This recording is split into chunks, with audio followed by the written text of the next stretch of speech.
Hey guys, welcome back to Raid Shadow Legends. In today's video, we have a new download link with Narma that I think is about as close to perfect as you can get. And I want to explain why, go through the champions that we have, because it's very close to the link that we had when I started this account.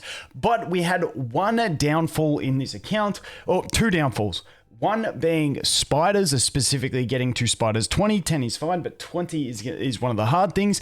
And then the second one is Hydra, which I have just unlocked on this account on day 13 of play. And yeah, it ain't good. So those were our two issues. So, we were trying to figure out how we could, fill in that gap in the Narma link to go ahead and, make the link and the free champions you get through it sort of self-sufficient to do just about everything you could want in the game. Now, it still does lack a little bit in the arena, but because of Xenomorph, you've got a little bit of control, and arena in the early game is just farming free wins anyway, so I'm not too stressed on that side of things. Now, before we go into this link, we do also have the Tholin link down below, which has Tholin, Tagoar, Venomage, and Uugo in it.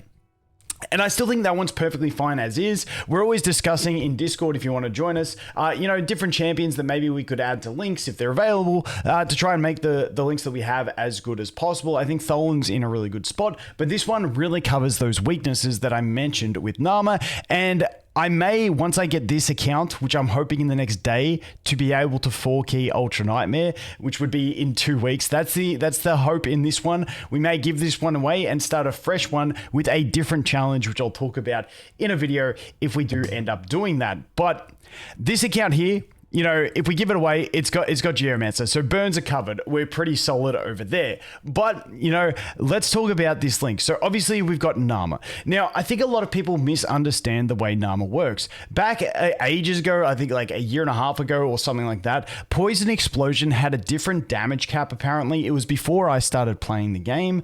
But now the way poison activations work, it activates it, dealing the full damage of every poison on there. So if you have one poison that's 2 turns, let's say in the clan boss, normally we're not going to include sensitivity and stuff, but let's say in the clan boss, you have 1 2-turn poison. That would be 2 poison ticks at 50k each, at least in Ultra Nightmare range. And so it will do that full damage of every tick. And with Narma activating every poison, it means her extensions are even more damage and everything like that. So that is the true value over Narma. I may do a whole video talking about Tholin versus Narma as a starter and go through all the pros and cons. Just note, Narma is a bit harder in the first few days than a Tholin account. It's not as linear because you don't have a genuine farming type champion, but Narma, absolutely amazing. Once again, her basic attack can increase the duration of all debuffs. Amazing. This skill too is the key one. If you can skill this one up and get it max skilled, it goes down to a 3-turn cooldown with 100% chance. It is a heal and is activation, which is very, very important. We got the sensitivity and the poisons on the skill 3. And then we've got the passive, which can apply more poisons and also provide you some damage mitigation. I am really enjoying Narma. I think she's a fantastic unit, especially for rushing those high difficulties in clan boss. Very, very good. Like I said, I am going to be testing tonight on day 14 of play on this account, trying Ultra Nightmare clan boss. I think we might be able to get a 4-key, if not probably a 5-key. Have to keep you guys updated on that one in a future video.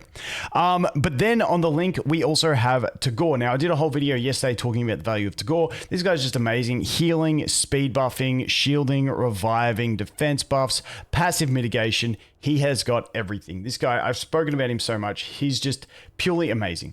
Then we have Venomage. Now, Venomage is one I was wrapped when I saw they put him available, especially for the synergies with Narma. Now, some people think, you might end up with too many poisons. Just note, especially if you end up skilling up this skill 2 on Narma, you will need as many poisons as possible. The other cool thing is that this one here, enemies under heal reduction inflicts 15% less damage. This does stack with Narma's. I believe it is multiplicative, so it's not like a full 40%. I think it's around like a 30, dude, no, sorry.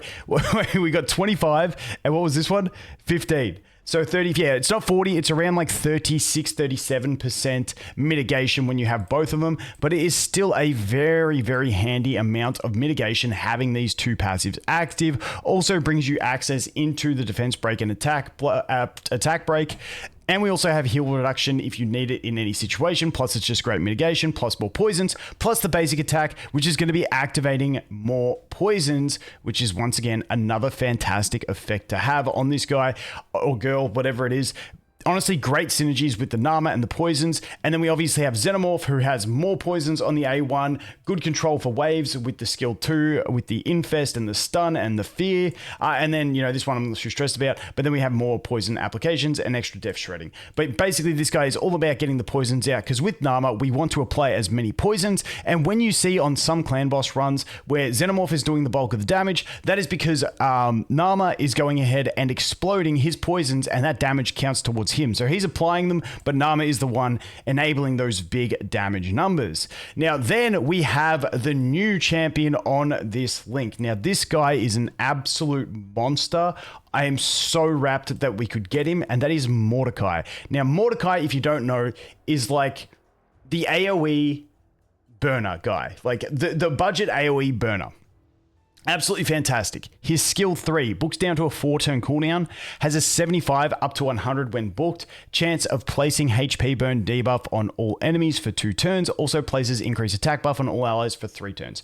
Really damn nice. His skill 2 is kind of reminiscent of Deacon, has a 75%, goes up to 100% chance of decreasing the turn meter of all enemies by 15%, fills the turn meter of all allies by 15%. Now, this is basically Deacon, but we don't get the extra turn, which makes it much weaker than Deacon, but still it is a great effect considering you're also getting AoE HP burn and attack increase for your entire team. And then we also have the basic attack, attacks one enemy, has a 30% chance of decreasing the target's turn meter by 10%, has a 60% instead if the target is under a HP burn debuff.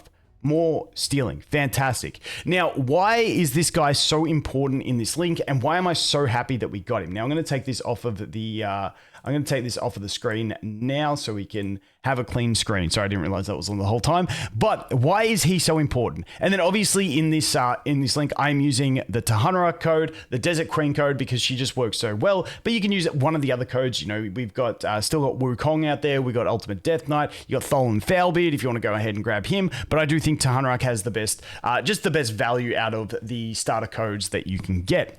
But let's go through Mordecai. But to go through why Mordecai is so valuable, I want to go through this account and what we've done in 13 days in the key areas. Now, if we go over here to Clan Boss, as I mentioned, we are currently 3 keying Nightmare. If we go to our Nightmare damage, you can see up the top here, we're at 47. All you need is 39 or whatever it is. You need 39.17. We're at 47. We're doing 3 key.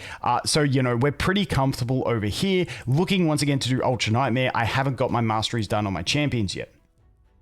So that is obviously the Narma, especially with Xenomorph and the bloody and the Venomage, just absolutely amazing at doing this stuff. Dragon's Lair, I went to 20 for missions, haven't had to go past it, so 20's covered over there. Ice Golem, I haven't had a mission to do Ice Golem since I beefed up my characters, but we could easily go to 20. This team actually really slaps in the Ice Golem because of the poison damage not activating the Ice Golem's revenge attacks and reviving. Like, it's crazy. So, Ice Golem sorted. Fire Knight is a little bit more tricky, but with this team here, we can go ahead and get it done pretty well. I do think when we get to stage 20, we'll probably have to manual that for the Arbiter clears, depending on where our gear's at the time, but 21 should be fine for autoing as well once we get a little bit more beefed up. So Fire Knight, even though it's a bit more tricky, it's a little bit slower, it's not ideal, we can still definitely get it done thanks to the free Morag that we get through Plarium points. Makes it a lot easier, and so, Fire Knight, really not the biggest issue on the account. What is the issue, though? The big issues that we have are, number 1, Spider's Den. You can see I've only done up to stage 10. Now, once again, on this account, I'm lucky I did pull Geomancer. We could use Tagoar to spread his burn, and away we go.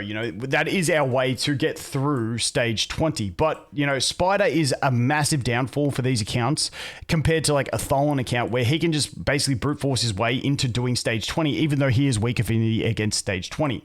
So Tholen, absolutely amazing for this, whereas when we're doing the Narma links, this is one of the big issues, and the best way to deal with Spider is to get AoE HP burn. So Mordecai covers this one glaring weakness on the account, which is Spider's Den, which is massive. So I'm so happy we could get Mordecai on this link for anyone new starting there. What is the other issue that we have? The other issue we have is Hydra. Now, I only just unlocked Hydra about probably 6-7 hours ago when I hit level 45. I had one crack at normal, and you can see you need 1.67 million damage to get the bottom chest. You want to be getting this ideally every week. I managed to get myself about 300,000 damage. Yes, my gear is bad, so we're slow and stuff like that, but our AoE HP burn can really ramp that damage and sort of enable you, when you unlock Hydra, to start getting that first chest, which, you know, it may not be crazy, but if you can start getting some Mithril fragments, if you can start getting a little bit of extra gear, also, you know, extra clan gold is fantastic, and then we've also got the soul stones, which are fantastic to get. So getting any entry into Hydra when you unlock it is going to be fantastic. And like I said, this account at the moment, when we're only using free champions, the big lacking thing we have is that AoE HP burn to deal with Spider and also to deal with the Hydra. And so now with this, we have our access into that with the Mordecai. Now, we did drop the Uugo to get that. Uugo is more of a Hydra specialist, and because we already have essentially AoE block buffs with the Hunteruk, and then we can also, if we're desperate for an AoE defense break, we still have Madam Serris because her link works on new accounts. We've got AoE defense break and attack break. Obviously, it's not the most ideal, but we do have access into that. And the more important thing on this account than having an Uugo is getting that AoE HP burn, because once again, it covers the two main weaknesses of the account. So that is the download link. That is what we are looking at. Once again, you can basically go through with the same playthrough that I have, where you basically use these champions, these 5 champions, to go ahead and do your clan boss. If I start again, I would actually do Tagoar earlier, and he would be part of my team. And I may even experiment with booking Narma first, because the thing is with Narma, even though I think you're going to be fine getting into Ultra Nightmare 4 key with Narma without books, if I booked her first, I think it would amplify my speed at getting into clearing both Ultra Nightmare and Nightmare, and I think that's the real difference that I want to play with. So once again, this is all stuff that I like to experiment with to show you guys what I think is the fastest way to do things. And once again, you can have theories, but testing them is how you really find out. So that is an experiment we could run. If we do get this account to clear Ultra Nightmare and 4 key, I will do a giveaway, and we may start another one, which I will try and stream more days. Like, I'll try and stream every weekday on it, so you guys can get a feel for the push, because I love doing these free-to-play pushes and people always ask me questions. So if I can stream more, we will. But that is the new download link. Once again, starting with Narma, Tagoar at 15, Venomage at 20, and then Mordecai at 30. Once again, Mordecai, you won't need to build straight away, but he's just there to cover the weaknesses that we have, so you can build him a bit later after you've got your clan boss team sort of booked out and sorted. But that is the new link. Let me know what you guys think. Let me know if you have any other champions you've seen out there in links that you think would go better in either our Tholin or our Narma links. We're always trying to make these things as good as possible, because that's what we like doing. We like having the best start possible so that people can enjoy themselves, chill in Discord with us, and rage at our bad gear rolls. So that is pretty much it, guys. As always, thanks for watching. Hope you have an awesome day. I look forward to seeing you in the next one. Cheers.